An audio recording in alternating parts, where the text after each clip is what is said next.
Welcome to Man Does Tech, where I solve the problems you didn't even know you had. You begin by placing the Apple TV close to the TV and router. This reduces cable fuss and speed setup. Plug power into the Apple TV, connect HDMI to the TV, and switch the TV to that HDMI input. If you want the most reliable streaming, plug an Ethernet cable now, otherwise you'll join Wi-Fi next. Once powered, the Apple TV boots to language selection. You'll use the remote to choose language and region.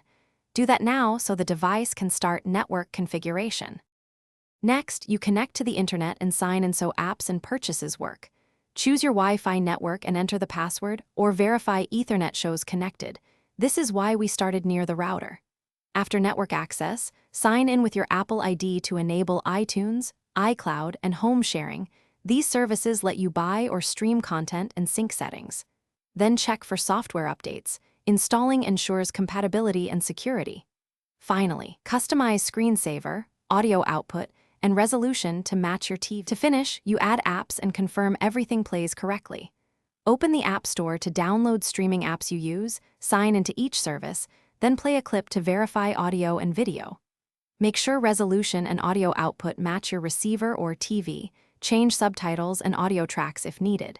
If playback stutters or an app won't sign in, first restart the Apple TV. If problems persist, restore default settings from the menu. That wipes local data, but often resolves persistent software issues. Thanks for watching. If you found this helpful, don't forget to like and subscribe.